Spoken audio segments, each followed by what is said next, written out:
Hi, ಇದು ಶನಿವಾರ ಬೆಳಗ್ಗೆ ನಾನು ಕಿಟಕಿಗಳನ್ನೆಲ್ಲ ಓಪನ್ ಮಾಡ್ಕೊಳ್ತಾ ಇದ್ದೀನಿ. ಆದಷ್ಟು ಸರಳನ್ನೆಲ್ಲ ಕ್ಲೀನ್ ಮಾಡೋಣ ಅಂಥೇಳಿ.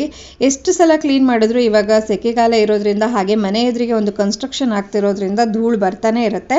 ಇದಾದಮೇಲೆ ನನ್ನ ಚಾನಲ್ ನೂಲುಗೋಸ್ಕರ ಒಂದು DIY ವಿಡಿಯೋ ಮಾಡಬೇಕಂತ ಅನಿಸಿತ್ತು. ಹಾಗಾಗಿ ನಾನಿಲ್ಲಿ ಒಂದು ಓಲ್ಡ್ ಕುರ್ತಿಯನ್ನು ಬಳಸಿ ಒಂದು ಹೊಸ ವಸ್ತುವನ್ನು ಹೇಗೆ ಮಾಡೋದು ಅನ್ನೋದ್ರ ವಿಡಿಯೋವನ್ನು ಮಾಡಿಕೊಂಡೆ. ಇದರ ಕಂಪ್ಲೀಟ್ ವಿಡಿಯೋ ನನ್ನ ಚಾನಲ್ ನೂಲುನಲ್ಲಿ ಇದೆ, ಅಲ್ಲಿ ನೀವು ಚೆಕ್ ಮಾಡಬಹುದು.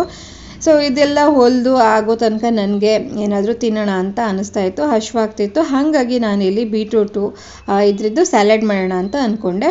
ಇದಕ್ಕೆ ನಾನು ಬೀಟ್ರೂಟು, ಹಾಗೆ ಟೊಮೆಟೊ ಮತ್ತು ಈರುಳ್ಳಿ, ಹಾಗೆ ಸಣ್ಣಗೆ ಹೆಚ್ಚಿಟ್ಕೊಂಡಿರುವಂಥ ಮಾವಿನಕಾಯಿ, ಆಮೇಲೆ ಖಾರಕ್ಕೆ ಹಸಿರು ಮೆಣಸು, ಹಾಗೆ ಒಂದು ಸ್ವಲ್ಪ ತೆಂಗಿನ ತುರಿ ಮತ್ತು ಪುದೀನ ಎಲೆ, ರುಚಿಗೆ ತಕ್ಕಷ್ಟು ಉಪ್ಪು, ಹಾಗೆ ಸ್ವಲ್ಪನೇ ಲಿಂಬೆ ರಸವನ್ನು ಹಾಕ್ಕೊಂಡು ಈ ಒಂದು ಸ್ಯಾಲಡ್ ದಿಢೀರಾಗಿ ರೆಡಿ ಮಾಡಿಕೊಂಡೆ. ಸಿಗ್ತೀನಿ ನೆಕ್ಸ್ಟ್ ವ್ಲಾಗ್ನಲ್ಲಿ. ಬಾಯ್ ಬಾಯ್.